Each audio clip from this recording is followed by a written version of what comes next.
제가 읽겠습니다.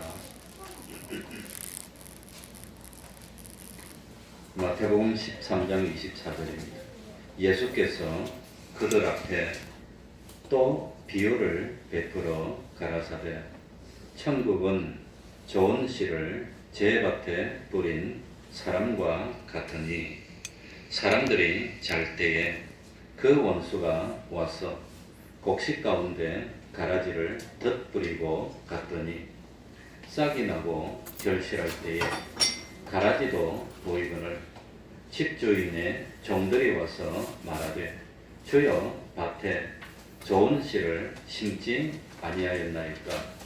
그러면 가라지가 어디서 생겼나이까? 주인이 가로되 원수가 이렇게 하였구나. 종들이 말하되 그러면 우리가 가서 이것을 뽑기를 원하시나이까? 주인이 가로되 가만두어라. 가라지를 뽑다가 곡식까지 뽑을까 염려하더라. 둘 다 추수 때까지 함께 자라게 두어라. 추수 때에 내가 추수꾼들에게 말하기를 가라지는 먼저 거두어 불사르게 단으로 묶고 곡식은 모아 내 곳간에 넣으라 하리라. 아멘.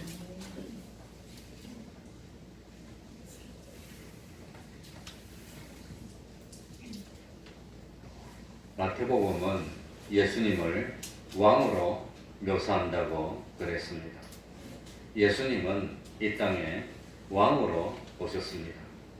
그런데도 불구하고 예나 지금이나 왕 되신 예수님을 영접하지 않고 오히려 배척하는 사람들이 계속해서 있어 왔습니다. 왜 그렇습니까? 예수님은 씨 뿌리는 비유를 통해서 그 이유를 설명해 주셨습니다. 한마디로 그 말씀을 듣는 사람들의 마음밭이 옥토가 아니기 때문에 예수님을 배척했다는 겁니다. 그들의 마음이 길가와 같이 단단하든지 그렇지 않으면 돌밥처럼 흙이 얇든지 아니면 그들의 마음밭 속에 가시떨기가 나 있기 때문에 그래서 예수님을 영접하지 않았다고 하는 겁니다. 그러니까 마음이 이런 상태에 있으면 아무리 생명의 복음의 씨앗을 뿌려도 열매를 맺을 수가 없다는 겁니다. 그러면 또 우리에게 질문이 생깁니다. 왜 세상에는 이런 마음밭이 있습니까? 왜 예수님은 자기를 영접하지 않는 사람들을 그대로 둡니까? 언제까지 그대로 두실 겁니까? 이런 질문에 대한 답변이 바로 가라지 비유입니다. 우리가 가라지 비유를 생각할 때 제일 먼저는 가라지 비유의 제일 핵심적인 주제는 하늘나라라고 합니다. 뭐지요? 하늘나라. 그 외에 다른 관점에서 자꾸 이 가라지 비유를 생각하면 하나님이 우리에게 하시려고 하는 그 핵심적인 말씀을 우리들이 듣지를 못한다고 하는 겁니다. 그러니까 이 가라지 비유를 통해서 우리가 경제적인 문제나 어떤 다른 문제를 알려고 하면 안 됩니다. 오로지 하나님의 나라를 설명하기 위해서 이 비유를 가르쳐 주셨다고 하는 겁니다. 그 다음에 이 가라지 비유는 씨 뿌리는 비유의 연속에서 나온다는 겁니다. 씨를 뿌리는 자가 씨를 뿌렸는데 덜어는 길가에 떨어졌습니다. 덜어는 돌밭에 떨어졌습니다. 덜어는 가시덤불에 떨어졌습니다. 그리고 일부는 옥토에 떨어졌다고 하는 겁니다. 그런데 옥토에 떨어졌으니까 다 됐습니까? 그게 아니라고 하는 겁니다. 옥토에 떨어졌다고 해서 아무런 방해도 없이 다 가만히 있으면 저절로 열매가 맺힙니까? 그렇지 않다고 하는 겁니다. 또 문제가 있습니다. 분명히 참 좋은 생명의 말씀의 씨앗이 옥토 같은 좋은 땅에 뿌려졌지만 이 열매가 이 씨앗이 싹이 나서 자라서 열매를 맺는데 방해하는 것이 섞여 있더라고 하는 겁니다. 그게 뭐지요? 가라지라고 하는 겁니다. 그래서 옥토에 뿌려졌지만 우리가 신앙생활 하는데 방해하는 가라지들이 함께 섞여 있으면서 계속 시비를 걸고 계속 열매를 맺는데 못 맺게 방해를 하고 그런다고 하는 겁니다. 그러니까 참 이 가라지 비유를 통해서 우리들이 제일 먼저 깨달아야 하는 것은 하나님의 나라는 무엇으로 임합니다? 말씀으로 임합니다. 가라지 비유에서 씨앗은 뭐였지요? 말씀이니까 말씀을 들으면서 하나님의 나라는 시작이 됩니다. 말씀을. 그러니까 말씀을 안 들으면 소용이 없었어요. 아무리 사랑해도 아무리 좋아도 뭐 하더라도 말씀을 안 들으면 무엇이 생기지 않지요? 믿음. 구원은 무엇으로 얻습니까? 믿음으로. 말씀을 들어야 되는 겁니다. 안 듣고 가는 사람은 그렇게 안타깝습니다. 그렇게 안타까울 수가 없어요. 와가지고 그냥 간다는 것이 얼마나 마음 아픕니까? 그러니까 하나님의 나라는 밭에서 저절로 이루어지는 것이 아닙니다. 하나님의 나라는 교양으로, 도덕으로, 자기 수양으로 이루어지는 것도 아닙니다. 하나님의 나라는 하나님의 말씀의 씨앗이 우리 마음에 떨어져서 그래서 시작이 됩니다. 이게 중요합니다. 우리는 이 말씀과 함께 하나님의 나라가 이루어지는 역사가 시작이 된다는 사실을 잊어서는 안 됩니다. 그러니까 매번 뭘 들어야 됩니다? 하나님의 말씀을 들어야 되는 겁니다. 계속 들어야 돼요. 목사님들도 하나님의 말씀을 듣습니다. 저도 들어야 됩니다. 저도 자꾸 읽고 들어야 됩니다. 그런데 이 하나님의 나라는 하나님의 말씀이 어디에 뿌려지지요? 우리 마음에. 근데 우리 마음이 어떤 상태가 되지요? 옥토가 돼요.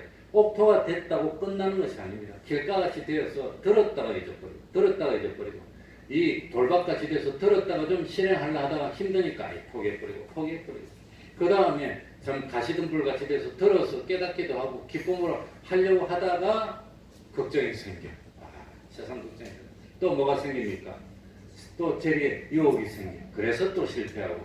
그리고 마지막에 옥토인데 요 옥토는 정말로 참 양분도 많고 씨앗이 자라기 너무 좋은데 딱 자라려고 하다 보니까 자기가 먹어야 되는 양분을 누가 빼앗아갑니까? 가라지가 막 빼앗아가기 시작해. 요게 없어도 좋을 건데 내가 먹으려니까 빼앗아가고 방해를 하고 그러는 게 그런 싸움이 지금부터 이제 시작이 되는 겁니다. 그런 싸움.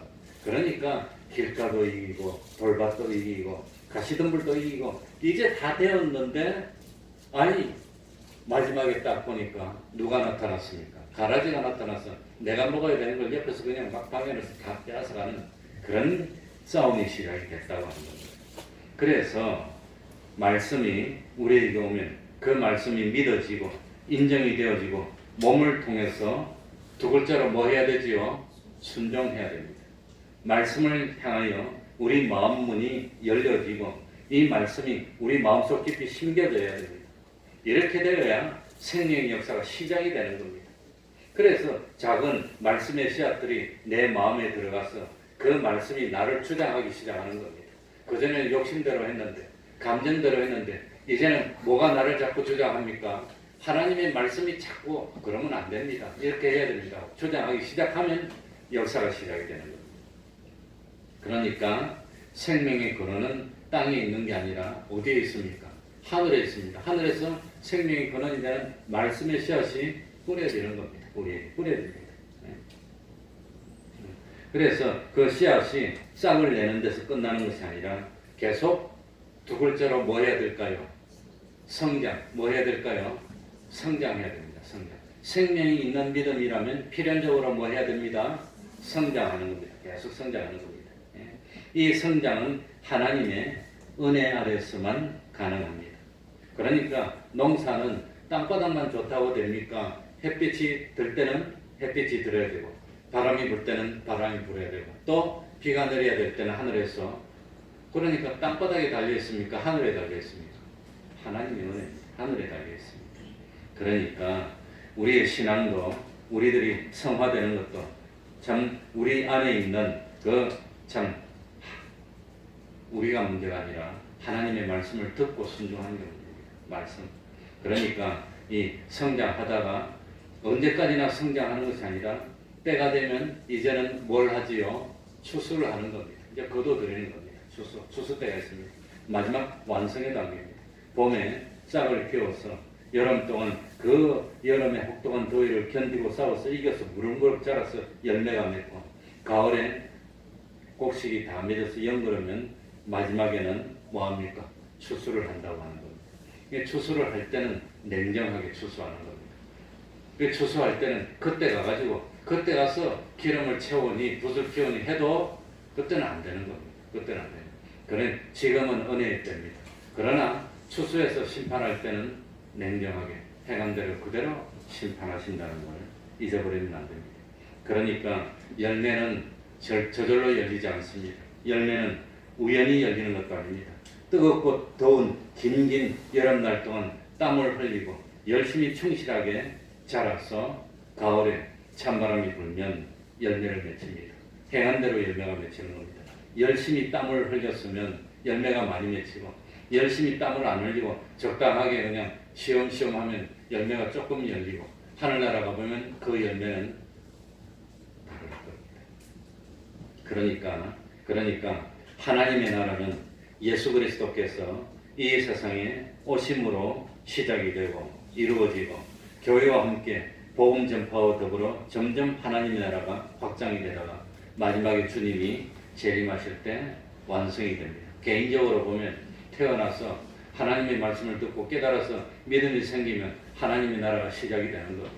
시작이 되어가지고 그 다음에 성장하면서 하나님의 나라가 점점 알차게 되고 성장이 됐다가 마지막에 하나님 앞에 갈 때가 되면 그때는 완성이 되고 추수가 됩니다. 추수가. 요즘 내 옆에 추수되는 사람들을 많이 봅니다. 또 가가지고 또 얼마 전에도 뭐 목사님 2번을 초상 쳤는데 이번에는 목사님 동생분이 이제 그 나이가 나랑 그냥 몇 달 차이가 안 나는데 대장암을 3번 수술해가지고 이제는 안 되겠다 그래가지고 목사님한테 전화가 왔어요. 신목사님 볼 때는 내 동생이 얼마나 버틸 것 같으냐고 자기 생각에는 한 일주일 만에 팍 죽을 것 같은 거. 내가 볼 때는 한 달 더 들어가고 2달 더 들어가고 하나님만 아시는데 볼 때는 뭐 그래도 좀 걸릴 것 같다. 그런 말 한다는 게 좀 미안한 말입니다. 좀 있으면 내가 참 전도사가 돼가지고 그 병원에 가서 그 성바오로 병원 가가지고 그 성도분이 돌아가시려니까 목사님 가서 병원에 앞에 서 있어요. 주관자실 앞에. 이제 그래가지고 니 부모 보고 빨리 들어오라더라고. 이제 돌아가셨다고. 그래 들어가지고 앙앙 오면서 총쓰려니까 아직 조금 남았으니까 한 몇 시간 있으면 처리해 줄 테니까 조금만 더 기다려. 몇 시간 좀 더 있으면 완전히 죽는다는 뜻이에요. 그래가지고 그 사람이 돌아가시면 이제 그 영안실로 응부하는데 영안실로 응부하는 그 뭡니까 밀고 다니는 그 침대 같은 거, 그 침대 같은데 그 양철 같은 거로 만드는 이 반원된 거 그걸 가지고 그거 딱 열어갖고 넣어가지고 딱 닫고 내려가더라고. 그걸 가지고 올라와가지고 딱 넣어가려다가 아직 안 되겠다고 한두 시간 있어야 처리해야 되겠다고. 한두 시간 있으면 죽는데 그러더라고. 그래서 그 말 하기가 참 어렵습니다. 그러니까 그때가 개인적으로는 구원을 다 이루고 이제 심사받는 완성의 때라고 하는 겁니다. 그러니까 참 이스라엘 백성들이 죄악으로 가득 찬 애굽에서 나와가지고 출발하는 것이 그게 참 구원을 이루기 시작하는 겁니다. 홍해를 건너는 것도 그 참 광야 40년 생활을 통해서 시련을 통하고 이 환란을 당하면서 믿음이 자꾸 성장하는 겁니다. 그래서 참 믿음이 성장하다가 마지막에 긴 여정을 마치고 요단강을 건너서 가나안 땅에 들어가기까지입니다. 그런데 시작도 하나님의 기적으로 시작이 되고 홍해를 건너는 것도 하나님의 기적으로 됐고 광야 생활도 하나님의 기적으로 됐고 마지막에 요단강을 건너는 것도 하나님의 기적으로 됐고 사실 알고 보니까 우리의 구원은 시작부터 완성까지 누구의 은혜로 됩니까? 하나님의 은혜로 되는 겁니다. 그래서 구원은 하나님의 선물이고 하나님의 은혜라고 하는 겁니다. 그 은혜인데도 불구하고 우리들이 성화를 이루고 성장하기 위해서는 반드시 참 자기를 쳐서 복종시키고 세상에 자기를 반대하는 것과 싸워서 뭐 해야 됩니까? 이겨야 되는 겁니다. 그래서 싸워서 이기는데 그 싸워서 이겨야 되는 것을 이 나타낸 것이 뭐냐면 가라지라고 하는 겁니다. 가라지가 못 이기도록 자꾸 방해를. 오늘은 내가 교회를 가야 돼. 그러면 또 교회 못 오면 뭐 분명히 방해합니다. 그래서 원수는 누가 원수지요? 누가 원수입니까? 예? 누가 원수지요? 내가 직장 사는데 옆에서 약 올리는 사람이 원수입니까? 아니면 누가 원수입니까?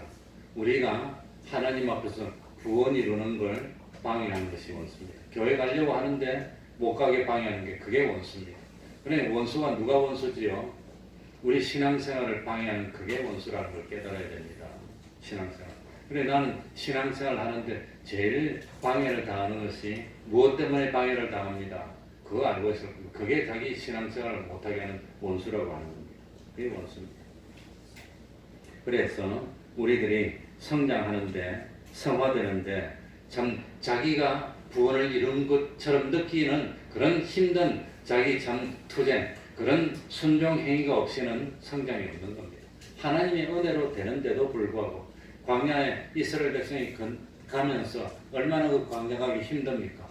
낮에는 더워서 못 가겠고 밤에는 추워서 못 가겠고 이 먹을 것이 없어서 못 가겠고 마치 자기가 이겨나가는 것과 같은 그런 착각이 들 정도로 자기의 노력이 들어가지 않으면 성장이 없는 겁니다. 자기의 노력. 그게 믿음이라고. 하나님의 은혜를 받는 것도 뭘 다해야 받을 수 있습니까? 마음을 다해야 받는 겁니다. 목숨 다해야 받는 겁니다. 하나님 은혜로 주는 거지만 하고 있으면 저절로 되는 것이 아니라 내 모든 힘을 다 기울여야 된다고 하는 겁니다.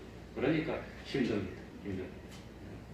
그러니까 참 이 가라지 비유에 제일 중요한 것은 가라지가 중요합니까? 알곡이 중요합니까? 알곡. 그러니까 가라지 비유의 초점은 알곡입니다. 이 세상에는 가라지와 알곡이 함께 있다고 하는 겁니다. 그럼 세상이 점점 좋아지고 밝아질까요? 세상이 점점 어두워질까요?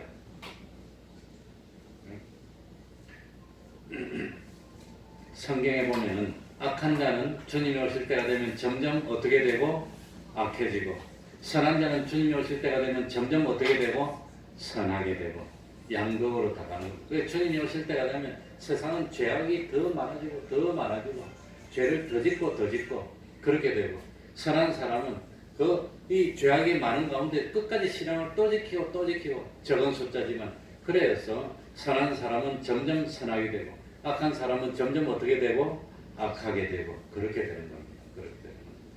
그래서 두 가지가 가라지와 알곡이 어떻게 함께 자라는 겁니다. 함께. 그게 우리 생각이에요. 그게 그러니까 참 가라지와 알곡이 함께 자랍니다. 그런데 가라지와 알곡은 근본 다르다고 하는 겁니다. 가라지가 변해서 알곡이 되는 게 아닙니다. 알곡이 변해서 가라지가 되는 거 아닙니다. 알곡은 알곡이고 가라지는 가라지인데 함께 있으면서 자라고 참 알곡은 가라지의 방해를 뚫고 자라야 된다고 하는 겁니다.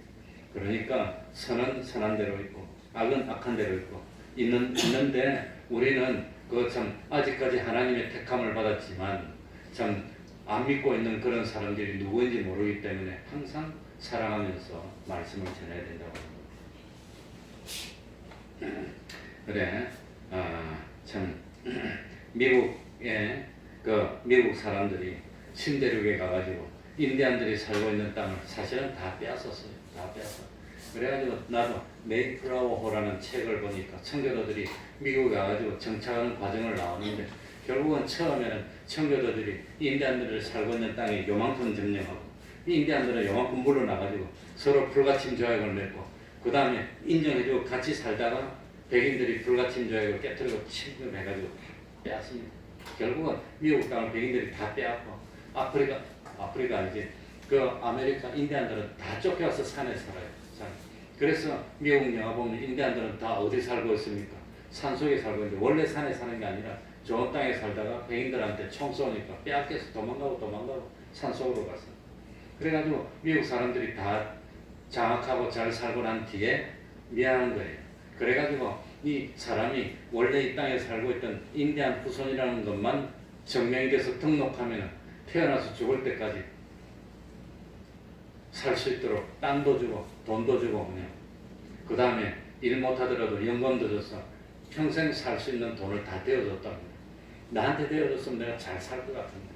그런데 이 참 돈도 많이 주고 일 안 해도 잘 살 수 있게 만들어줬으니까 인디안들이 점점 잘 살았을까요? 점점 못 살았을까요? 점점 못 살게 됐어. 숫자가 점점 줄어들더랍니다. 이상하게. 등록만 하면은 일 안 해도 평생 먹고 살 돈을 매달 연금처럼 주는데 왜 숫자가 줄어드나? 일 안 해도 되니까 이 사람들이 맨날 술 먹어가지고 그 전부 다 뭡니까? 이 참 그 뭐라 그러는 술에 알코올 중독자가 되고 심한 경우는 마약을 먹고 그래가지고 서부 영화 보면 인디안들이 다 날씬하고 그냥 길도 잘하는데 지금 가면 인디안들이 날씬하고 길도 잘하는 사람 먹고 전부 다 뭡니까? 일이 뚱뚱해. 먹을 거 그냥 주고 돈 주니까 사람들이 끼어올려가지고 결국은 숫자가 점점 줄어들고 없어지고 만들어. 그러니까 인생이 그래 만개입니다. 그러니까 그냥 가만히 놔두고 잘해주는 게 낫습니까? 아니면 힘들게 일을 하게 해가지고 일한 것만큼 줘가지고 참 그렇게 살도록 만들어주는 게 결국은 더 좋더라고 하는 거예요. 우리 생각에는 좀 잘 살게 만들어주지. 그냥 가만히 있어도 돈 주고 그랬으면 좋겠지, 그지? 안 그래? 일 안 해도 돈. 나 일 안 해도 돈 좀 줬으면 좋겠어. 그럼 잘 살 것 같은데. 나는 운동도 열심히 하고 딱 먹는 것도 조절할 것 같은데. 근데 그렇게 보니까 전체 인디안 숫자가 다 줄어드는 거예요. 뚱뚱해지고 병들고 그냥 그래가지고 비참해지고 이리저리 저리저리. 그 사람들이 점점 안 늘어난다는 거예요. 그래서 사람은 적절하게 노력을 하고 보상을 해주는 게 그게 생활이 건전하게 된다고 하는 겁니다.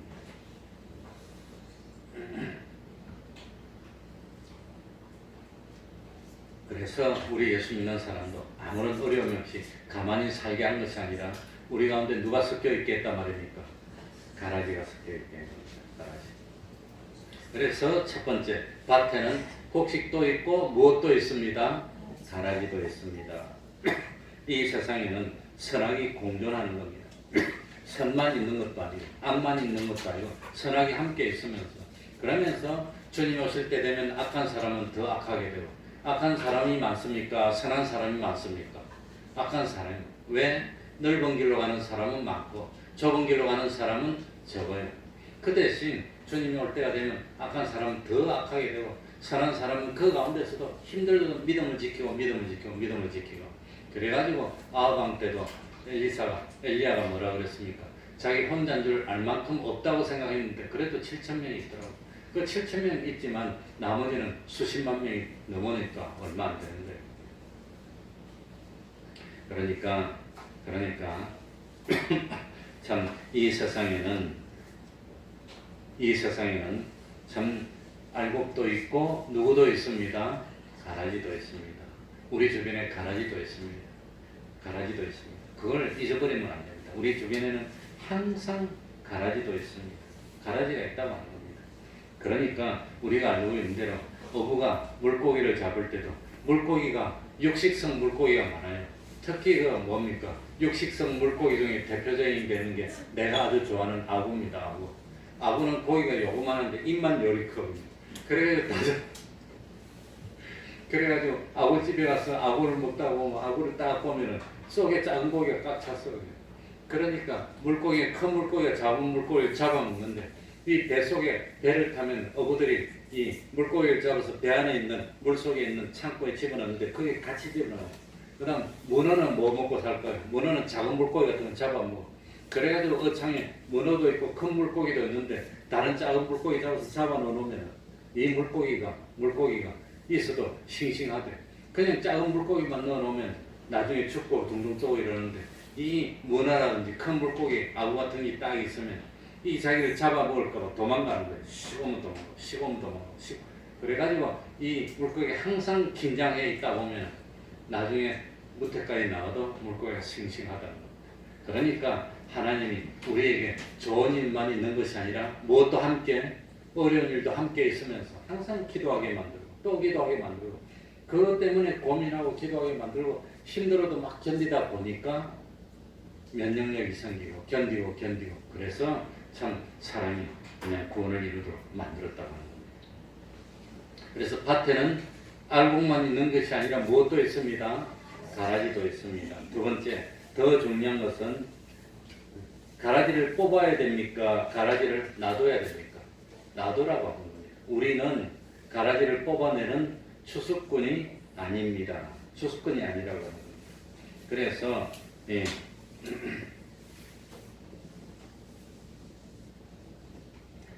39절에 보면 가라지를 심은 원수는 누구요? 마귀요. 추수 때는 세상 끝이요. 수수꾼은 누구들이니? 천사들이니.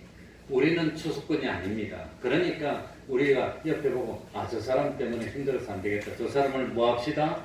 뽑아냅시다. 그러면 됩니까? 안 됩니까? 그러면 안 된다는 겁니다. 우리들이 뽑아내는 거 아닙니다. 누가 뽑아내지요?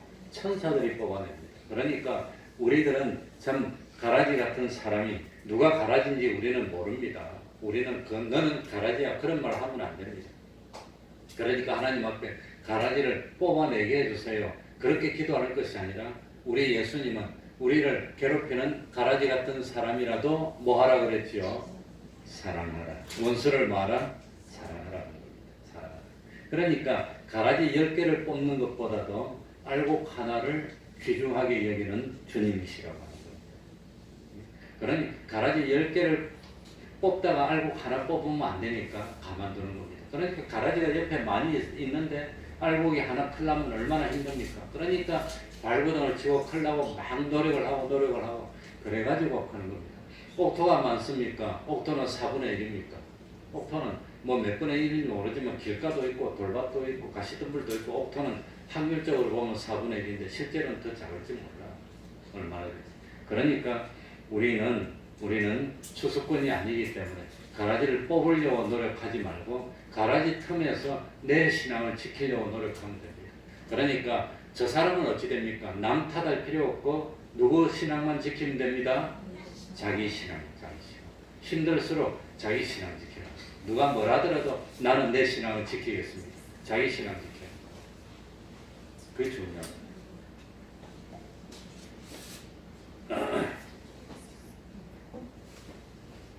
그러니까 참 힘들고 어려워도 우리는 원수를 사랑하면서 자기 신앙을 지키고 참 나를 힘들게 하는 그 사람이 있다면 뭐 해야 되죠? 위에서 기도해주고 복을 빌어줍니다.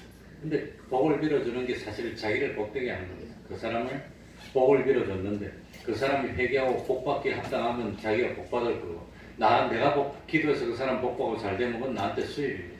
그 사람이 복받기에 합당치 않으면 내가 빈 복이 나한테 돌아오니까 복을 빌어주는 겁니다. 저 사람들은 망했으면 좋겠다. 그러면 안 됩니다. 예수 믿는 사람은 그러면 안 됩니다. 그러니까 우리는 심판주가 아니고 추수꾼이 아닙니다. 그리고 추수 때는 따로 있다고 하는 겁니다. 알곡과 가라지가 결정적으로 분리되는 순간은 따로 있다고 하는 겁니다. 따로 있습니다. 그러니까 참 곡식은 때가 되면은 하나님이 곡간 안에 들이고 행한 대로 다 갚아주고 참 하나님은 모르시는 것이 없습니다. 다 알고 계십니다. 그러니까 낙심하지 말고 참 추수 때까지 끝까지 자기 신앙 지키면 된다고 합니다. 자기 신앙 지켜야 됩니다. 자기 신앙. 이 옛날에 한 번 했는데 어떤 참 농부가 있었습니다. 농부가. 그 농부가 열심히 일하다가 더운 여름에 너무 힘이 들어가지고 하루는 느티나무 밑에서 낮잠을 자더라. 낮잠을 자다가 딱 깨서 하늘을 봤는데 뭉게구름이 뭉게 오는 거예요. 그러더니 구름이 쫙 변해서 글자가 딱 보여졌어. 깜짝 놀랐어. 자다가 딱 보니까 구름이 뭉게 하더니 이 글자가 딱 보이는데 글자하고 전자가 딱 되어있더라고요. 글자가. 그래가지고 이 농부가 고민했습니다. 글자는 뭐고 전자는 뭡니까? 글자는 뭐지요? 글자는 그리스도. 전자는 뭡니까? 그리스도를 전하라. 하나님이 자기 보고 그리스도를 전하라고 한 줄 알고 하나님이 나한테 사명을 줬어. 야, 딴 사람 몰라도 난 하나님이 나한테 사명을 줬어. 그래서 농구하는 거 집어치우고 그대로 신학교에 들어갔어요. 그래서 열심히 공부해가지고 하나님이 사명을 줬는데 하나님이 책임을 지겠지. 그래가지고 이 신학교에 들어가서 개척교회를 해가지고 하나님이 사명을 줬으니까 분명히 부흥이 돼서 터지고 역사가 할 줄 알았는데 이 하나님이 사명을 줬는데 아무리 해도 부흥이 안 돼. 아무도 안 와. 1년이 가도 아무도 안 와. 낙심이 됐어. 분명히 하나님이 사명을 줬는데 이게 어찌 된 일인가 고민했어요. 분명히 그리스도를 전하는데 아이씨 그래가지고 자기가 평상시에 존경했던 믿을 만한 목사님 찾아가서 물어봤답니다. 분명히 내가 이 잠을 자다가 깨서 보니까 구름이 오더니 걷자고 전자가 돼서 그리스도를 전하라고 사명을 줘서 목회를 했는데 왜 이리 안 됩니까? 그랬더니 목사님 많이 생각했습니다. 그래서 그 목사님 그러더랍니다. 기도를 한참 하더니 이렇게 생각하면 안 될까요? 그리스도는 그리스도 예수님을 열심히 믿고 그 다음에 전자는 참 자기 생각을 전념하라고 자기 생각 그러니까 열심히 농사 지으면서 그리스도를 열심히 믿으라는 뜻이에요. 그렇게 생각하면 안 되냐 그러니까 자기가 생각을 잘못했다고 회개하겠다 돌이켰다. 그러니까 참 그 하나님이 우리를 세상에 두신 것은 깊은 산소에 가서 수도원처럼 있는 데서 열심히 혼자서 전념하라고 하는 것이 아니라 우리는 어디에 소금이지요? 세상의 소금. 어디에 빛이지요? 세상 속에 살면서 자기 역할을 자기가 직장 생활이면 직장 생활을 열심히 해가지고 열심히 해서 빛이 돼야 되는 겁니다. 그래서 첫째 빛은 열심히 하면서 신앙을 잘 지켜서 빛이고 둘째 빛은 뭡니까?